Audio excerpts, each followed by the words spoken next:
Vande Gujarat.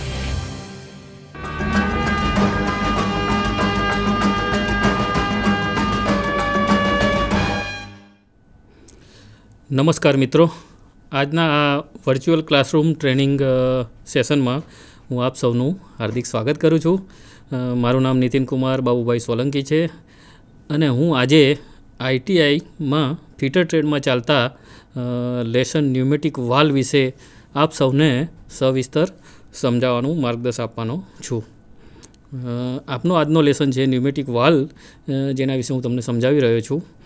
Pneumatic વાલ એ એક એવા પ્રકારનું સાધન છે કે જેનો ઉપયોગ આપણે સિસ્ટમમાં ઉપયોગમાં લેવામાં આવતા જે પ્રવાહી છે એના દબાણ તેમજ દબાણને નિયંત્રિત કરવા માટે, તેના વ્યવહારને નિયમન કરવા માટે, આવન જાવનને નિયમન કરવા માટે, તેમજ પ્રવાહની દિશા જે ડાયરેક્શન છે એને બદલવા અથવા તો પ્રવાહને બંધ કરવા માટે ન્યુમેટિક વાલ્વનો ન્યુમેટિક સિસ્ટમમાં ઉપયોગ કરવામાં આવતો હોય છે. જનરલી આ વાલ્વ છે એ ન્યુમેટિકલ કાર્યો જે છે, પ્રવાહને લગતા કાર્યો છે, ફ્લોને લગતા કાર્યો છે, એ કાર્યોને સંચાલિત કરવા માટે, એનું નિયંત્રણ કરવા માટે વાપરવામાં આવે છે. આ વાલ્વ જે છે એ ન્યુમેટિક સિસ્ટમમાં ખૂબ જ અગત્યનું અને મહત્ત્વપૂર્ણ સ્થાન ધરાવે છે.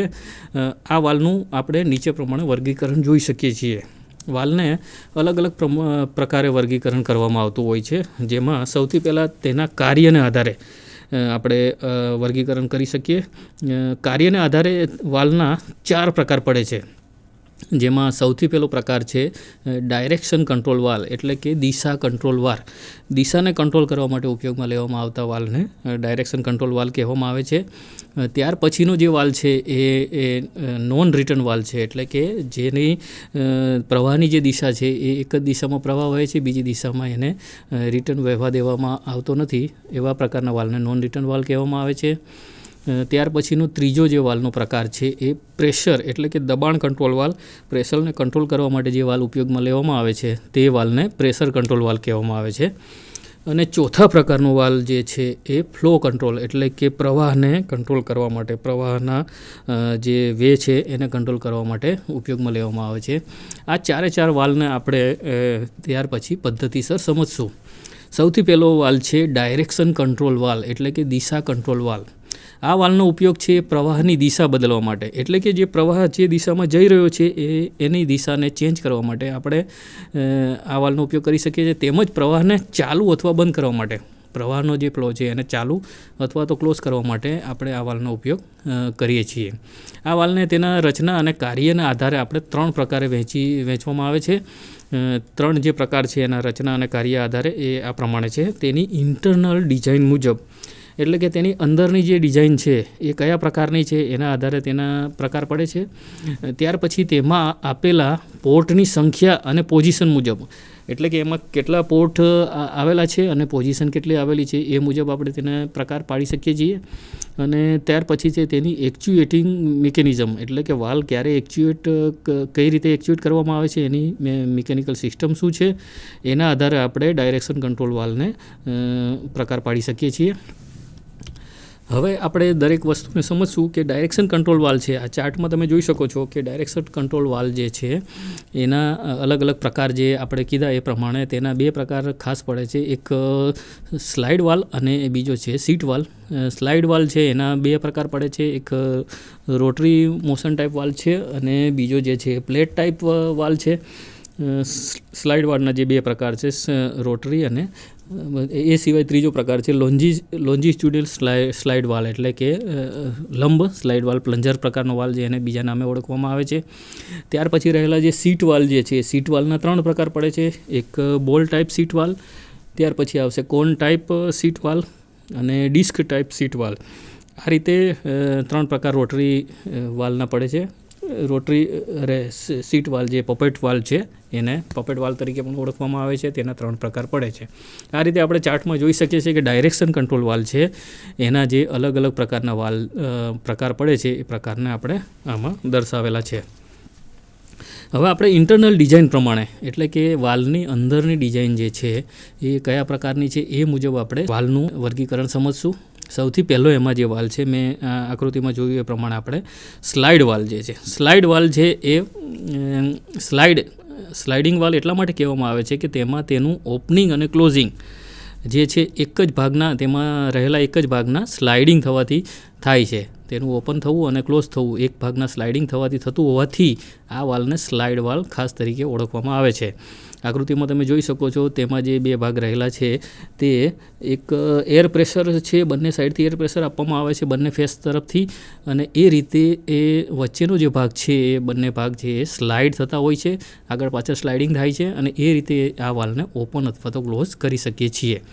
આ તેની આંતરિક ડિઝાઇન છે જે સ્પૂલ દ્વારા કંટ્રોલ કરવામાં આવે છે. સ્લાઇડ વાલ્વનું પણ વર્ગીકરણ આપણે 3 પ્રકારમાં કરી શકીએ છીએ કે જેમાં સૌથી પહેલું છે rotary disc type, longitudinal slide valve type અથવા તો સ્પૂલ વાલ્વ જેને આપણે કહીએ છીએ, અને ત્રીજો પ્રકાર છે પ્લેટ સ્લાઇડ વાલ્વ.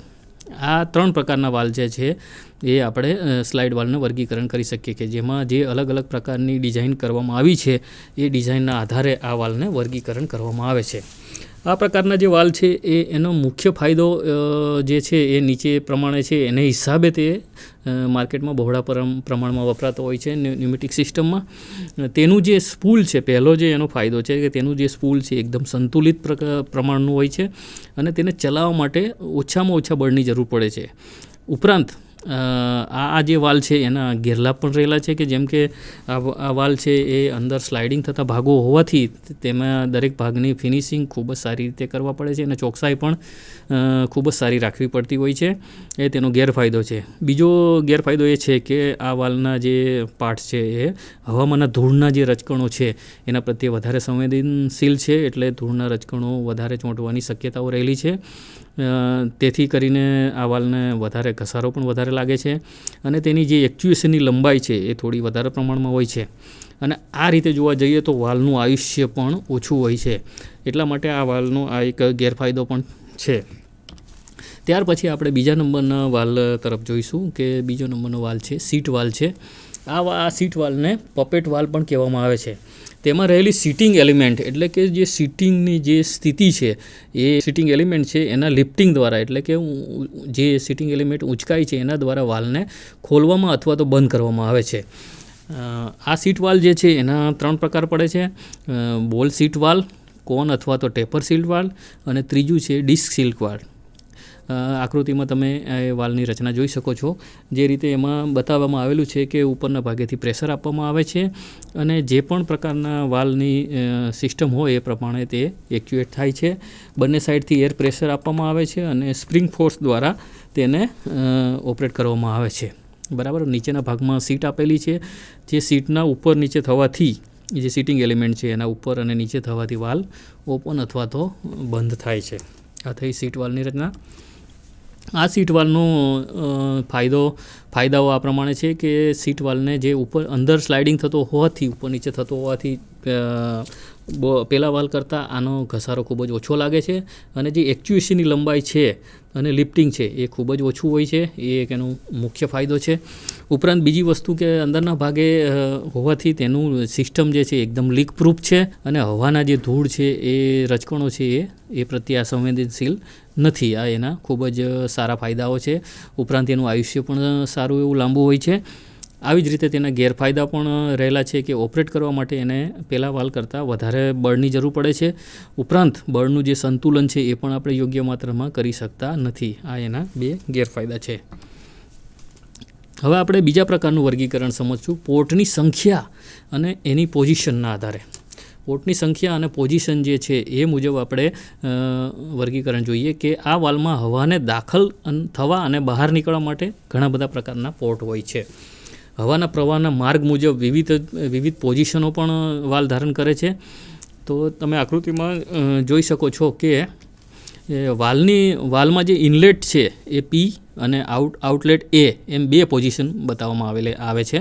શરૂઆતની જે સ્થિતિ હોય છે જેમાં પ્રવાહ બિલકુલ નથી હોતો અને અંતિમ જે સ્થિતિ છે એમાં પ્રવાહ છે સંપૂર્ણ પ્રવાહ હોય છે. પોર્ટને અલગ અલગ નામ આપવામાં આવે છે. વાલ્વની અંદર જે પોર્ટ રહેલા છે એને અલગ નામે ઓળખવામાં આવે છે. પી એટલે કે પ્રેશર પોર્ટ. પ્રેશર પોર્ટ છે એ કમ્પ્રેસરમાંથી જે દબાણવાળી હવા છે, દબાણયુક્ત હવા છે એનો પ્રવેશ સૂચવે છે, ત્યાંથી એનો પ્રવેશ થાય છે. ત્યાર પછીના પોર્ટ છે એ, બી અને સી, જેને આપણે વર્કિંગ પોર્ટ તરીકે ઓળખીએ છીએ. વર્કિંગ પોર્ટ કહેવાય છે તે સિલિન્ડરમાં હવાનો જે સપ્લાય છે એ હવાનો સપ્લાય કરે છે. વર્કિંગ પોર્ટ દ્વારા હવાનો સપ્લાય થાય છે અને હવાને મેળવે છે આ પોર્ટ.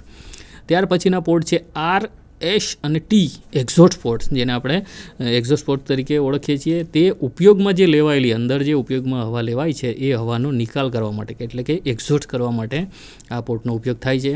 ત્યાર પછીના પોર્ટ છે એક્સ, વાય અને ઝેડ, જેને આપણે કંટ્રોલ અથવા તો સિગ્નલ પોર્ટ કહી શકીએ છીએ. આ પોર્ટ દ્વારા સિગ્નલ જે છે ઇનપુટ અને આઉટપુટ માટે આનો ઉપયોગ કરવામાં આવે છે, સિગ્નલના ઇનપુટ આઉટપુટ માટે. આ થયા પોર્ટના પ્રકાર. તમે જોઈ શકો છો આ આકૃતિમાં પી અને એ બે સ્થિતિ દર્શાવેલી છે. જે પહેલી સ્થિતિ છે એની અંદર નો ફ્લો, એટલે કે ફ્લો બિલકુલ નથી. જે પી છે એ પ્રેશર પોઈન્ટ છે, અને બીજી જે સ્થિતિ છે એની અંદર ફૂલ પ્રકારનો ફ્લો, એટલે કે ફ્લો છે પીથી એ તરફ વહે છે. આ પ્રકારે એની રચના થઈ. ત્યાર પછી આપણે ત્રીજા પ્રકાર સમજીએ, એક્ચ્યુએશનના પ્રકાર મુજબ. એક્ચ્યુએશન કયા કયા પ્રકારનું વાલ્વમાં થાય છે એના આધારે આપણે નીચે પ્રમાણે વર્ગીકરણ કરી શકીએ છીએ. સૌથી પહેલાં આ વાલ્વમાં એક કરતાં વધારે માર્કિંગ પોઝિશન હોય છે.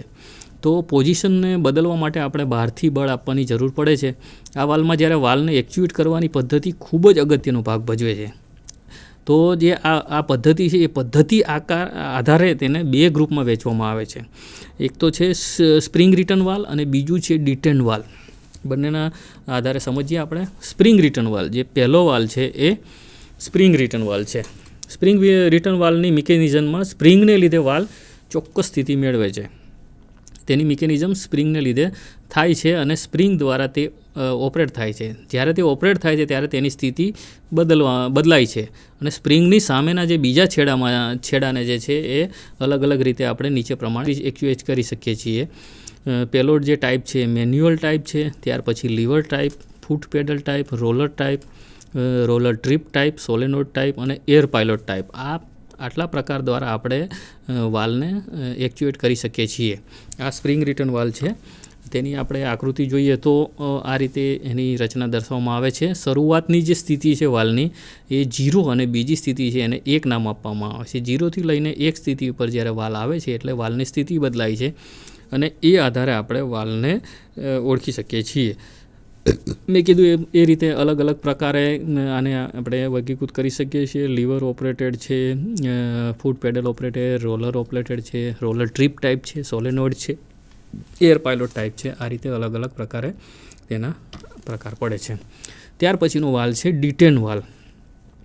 ડિટેન વાલ્વ છે એની મિકેનિઝમમાં વાલ્વની જે સ્થિતિ છે જ્યાં સુધી તે ફરીથી ચલાવવામાં ના આવે, એટલે કે ફરીથી એને ઓન કરવામાં ના આવે ત્યાં સુધી તે પરિવર્તન જાળવવામાં આવે છે. 3 પ્રકારે એની મિકેનિઝમ હોય છે: લીવર ઓપરેટેડ, ઇમ્પલ્સ ઓપરેટેડ અને સોલેનોઇડ ઓપરેટેડ. આકૃતિમાં જોઈ શકો છો કે 3 પ્રકારની સ્થિતિ આપણે દર્શાવવામાં આવી છે. લીવર દ્વારા ઓપરેટ થયેલી, ઇમ્પલ્સ ઓપરેટેડ, ઇમ્પલ્સ દ્વારા અને સોલેનોઇડ દ્વારા ઓપરેટ કરવામાં આવે છે. આ પ્રકારના 3 મિકેનિઝમ દ્વારા ડિટેન વાલ્વને ઓપરેટ કરવામાં આવે છે. આ વાલ્વની જે પોઝિશન છે નોર્મલ પોઝિશન 0 ન હોવાથી તેને 1 અને 2 વડે દર્શાવવામાં આવે છે.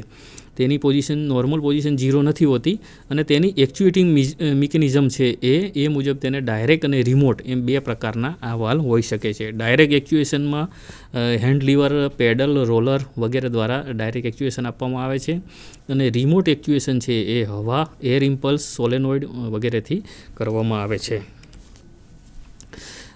આ રીતે જોઈએ તો આપણે ડાયરેક્શન કંટ્રોલ વાલ્વના અલગ અલગ પ્રકાર પાડવામાં આવે છે. એમાં તમે આકૃતિમાં જોઈ શકો છો નોર્મલી ક્લોઝ અને નોર્મલી ઓપન ટાઈપના વાલ્વ છે. હવે આપણે આને ડાયરેક્શન પ્રમાણે વિગતવાર સમજીએ. સૌથી પહેલો જે વાલ્વ છે 2x2 direction control valve. 2x2 એટલે કે આમાં 2 પોર્ટ અને 2 પોઝિશન આપવામાં આવેલી હોય છે. તેનો ઉપયોગ હવાના પ્રવાહને ચાલુ તેમજ પૂર્ણ કરવા માટે, એટલે કે બંધ કરવા માટે કરવામાં આવે છે. 2x2 direction control valve. ખરેખર સર્કિટમાં આપણે જોવા જઈએ તો આ વાલ્વનો ઉપયોગ કટઓફ વાલ્વ તરીકે પણ કરવામાં આવે છે.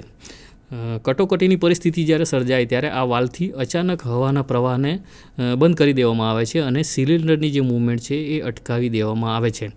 આંતરિક ડિઝાઇન મુજબ આપણે આ વાલ્વને બંધ અથવા ઓપન ટાઈપ વાલ્વ કહી શકીએ છીએ. ત્યાર પછીની જે વાલ્વ છે બીજા નંબરનો 3x2 ડાયરેક્શન કંટ્રોલ વાલ્વ, એટલે કે આની અંદર 3 પોર્ટ અને 2 પોઝિશન આપવામાં આવેલી હોય છે. આનો મુખ્ય ફાયદો એ છે કે તેમાં વપરાયેલી જે હવા છે એ એક્ઝોસ્ટ પોર્ટ દ્વારા દૂર કરવા માટે એક અલગ પ્રકારનું વેન્ટ આપવામાં આવેલું હોય છે. તેમાં પી, એ અને આર એમ 3 પોર્ટ દર્શાવવામાં આવેલા હોય છે. આકૃતિમાં તમે જોઈ શકો છો પી, એ અને આર એ પ્રકારે 3 પોર્ટ દ્વારા 3/2 ડાયરેક્શન કંટ્રોલ દર્શાવવામાં આવેલો છે. આ વાલ્વમાં સિગ્નલને જ્યારે જનરેટ તેમજ કેન્સલ કરવાની અલગ સુવિધા આપેલી હોય છે. શરૂઆતની જે સ્થિતિ છે એમાં પી એટલે કે પ્રેશર પોર્ટ એ બંધ હોય છે અને એ અને આર સાથે જોડવામાં આવેલો હોય છે. ત્યાર પછી એક્ચ્યુએટેડ સ્થિતિમાં પીને એ સાથે જોડવામાં આવે છે અને આર છે એ ક્લોઝ થાય છે એટલે કે બંધ થાય છે. આ વાલ્વ ઇનલેટ વાલ્વ તરીકે સિંગલ એક્ટિંગ સિલિન્ડરના એક્ચ્યુએશન માટે ખૂબ જ અનુકૂળ છે.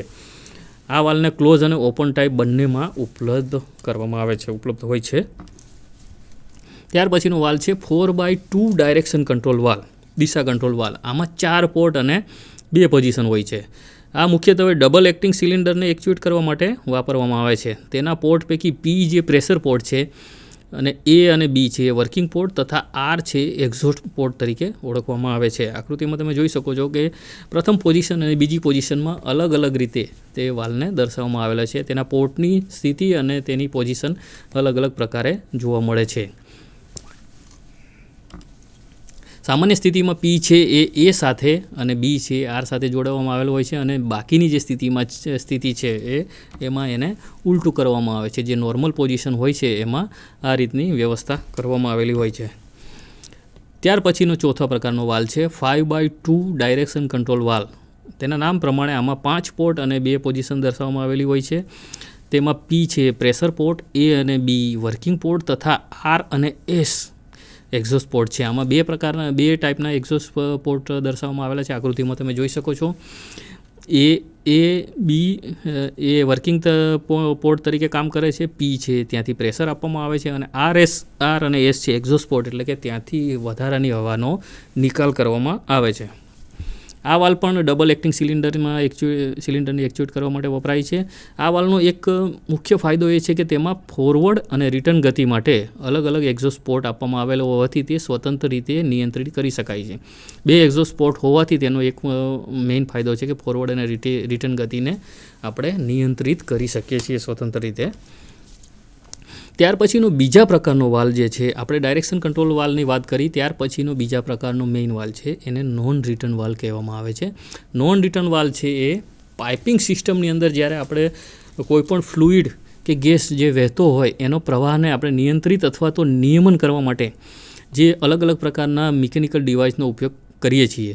આ જે મિકેનિકલ ડિવાઇસ છે એ નોન રિટર્ન વાલ્વ દ્વારા વોટર સપ્લાય અથવા તો ડ્રેનેજ લાઇનમાં એક જ દિશામાં જ્યારે ફ્લુઇડને સપ્લાય આપવો હોય ત્યારે નોન રિટર્ન વાલ્વ દ્વારા તેને સપ્લાય આપવામાં આવે છે. આ વાલ્વને ઘણી વખત ચેક વાલ્વ પણ કહેવામાં આવે છે.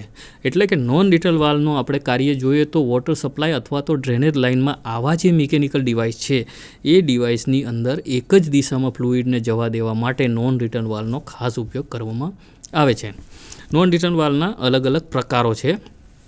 એમાંથી પહેલો પ્રકાર છે સ્વિંગ ચેક વાલ્વ. અલગ અલગ ભાગો ધરાવે છે. કેપ છે, સ્ટોપ છે, હિંજ છે, પ્લગ હિંજ છે, હિંજ પિંજ છે, ડિસ્ક હિંજ છે અને હિંજ નટ છે તથા ડિસ્ક અને તેની બોડી છે. આકૃતિમાં તમે જોઈ શકો છો કે તેના અલગ અલગ ભાગો છે. કેપ છે, સૌથી ઉપરનો ભાગ છે કેપ છે. ત્યાર પછીનો છે સ્ટોપ છે અથવા પ્લન્જર છે. ત્યાર પછી હિંજ પિન છે. અંદરના ભાગે છે એ હિંજ પિન અને હિંજ બંનેનું કોમ્બિનેશન કરવામાં આવેલું છે. તેની નીચેનો ઉપરનો જે ભાગ છે હિંજ નટ છે, ડિસ્ક અથવા તો હિંજ ઉપરની નટ છે. નીચેનો ભાગ છે હિંજ નટની નીચેનો ભાગ એ ડિસ્ક તરીકે ઓળખવામાં આવે છે અને સૌથી નીચેનો ભાગ જે બોડીનો ભાગ છે એને બોડી તરીકે ઓળખવામાં આવે છે. આ વાલ્વની અંદર એક જ દિશામાં વહેતું ફ્લુઇડ એટલે કે ફ્લુઇડ જે છે એક જ દિશામાં વહે છે. ફ્લુઇડ અથવા તો ગેસ વડે ડિસ્ક છે એ એક સાઈડથી ઊંચકાય છે. બરાબર, કોઈ પણ એક દિશામાં ઊંચકાય છે અને પ્રવાહ છે એ દિશામાં વહે છે. એટલે કે એક જ દિશામાં પ્રવાહને અથવા તો ફ્લુઇડને વહેવા દે છે. વિરુદ્ધ દિશામાં જ્યારે પ્રવાહ વહેવાની કોશિશ કરે, વહેવા જાય ત્યારે ડિસ્ક તેની સીટ પર બેસી જાય છે. એટલે કે એની જે મૂવમેન્ટ છે એ પોતાની સીટ પાછી ધારણ કરી લે છે, જેથી કરીને રિટર્ન પ્રવાહ એટલે કે બીજી દિશામાં વિરુદ્ધ દિશામાં પ્રવાહ વહી શકતો નથી. આકૃતિમાં તમે જોઈ શકો છો કે જ્યારે પ્રવાહનો ફ્લો આવે છે ત્યારે ડિસ્ક છે તે એની નીચેના ભાગની મૂવમેન્ટથી ઉપરની તરફ ઉંચકાય છે, જેથી કરીને જે પ્રવાહ છે એ નીચેથી આગળ વધે છે. વાલ ખુલવાની સાથે અંદરનો જે છે એ વાલ ખુલે છે અને પ્રવાહ વહે છે. આકૃતિમાં તમે જોઈ શકો છો કે જ્યારે રિટર્ન આવે છે પ્રવાહ, ત્યારે જે છે એ વાલ પોતાની મૂળ સ્થિતિમાં પાછો આવી જાય છે, જેથી વાલ છે એ બંધ થઈ જાય છે અને જેથી કરીને પ્રવાહ છે એ રિટર્ન પાછો જઈ શકતો નથી. ત્યાર પછીનો બીજા પ્રકારનો વાલ છે એ બોલ ચેક વાલ છે. આ બોલ ચેક વાલ છે એ આમાં પણ એક જ દિશામાં વહેતા ફ્લુઇડ અથવા ગેસ વડે બોલ ઊંચકાય છે. જેમાં જે પહેલાંમાં ડિસ્ક હતી અને આમાં જે બોલની રચના કરવામાં આવેલી છે કે જે એક જ દિશામાં વહેતો ફ્લુઇડ છે એ ગેસના દબાણથી એ બોલને ઊંચો કરે છે અને જેથી કરીને વાલ છે ઓપન થાય છે. આકૃતિમાં તમે જોઈ શકો છો બોલ ઊંચો થતાં જે પ્રેશર છે એ દૂર થાય છે અને ત્યાંથી ફ્લો જે છે એ આગળની સાઈડમાં વધે છે.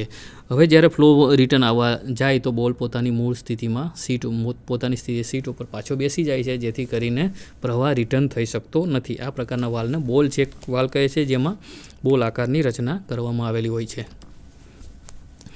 ત્યાર પછી હવે આપણે ત્રીજા પ્રકારનો વાલ સમજશું, પ્રેશર કંટ્રોલ વાલ.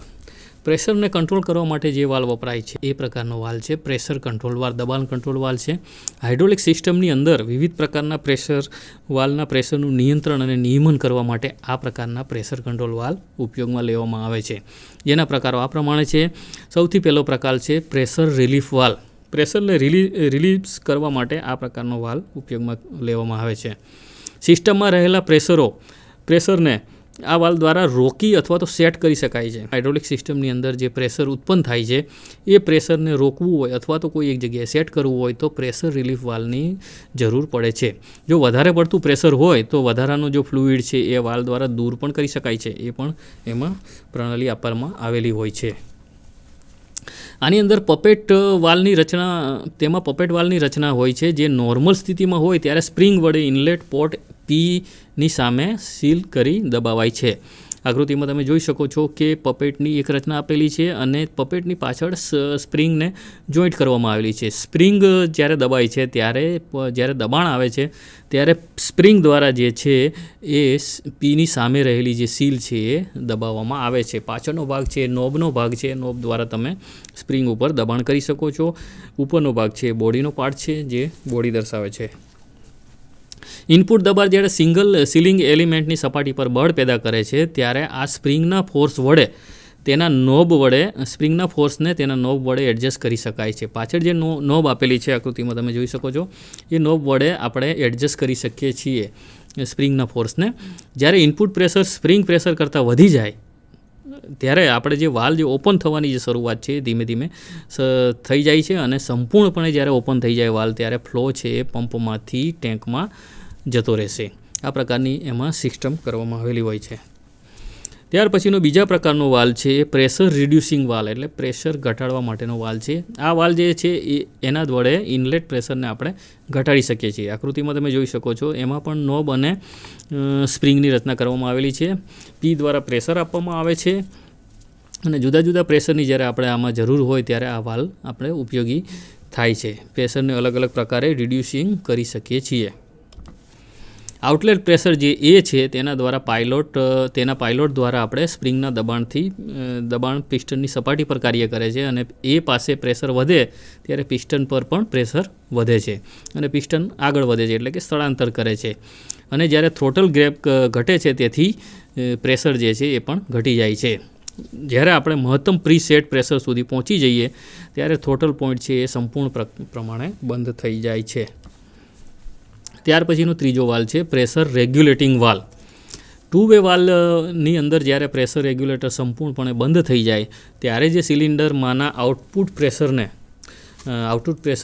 વધવાને લીધે આપણે અસરકારક વાઇબ્રેશન વધે છે કે જે ખૂબ જ અનિચ્છનીય છે, કે જે આપણે જરૂરી નથી.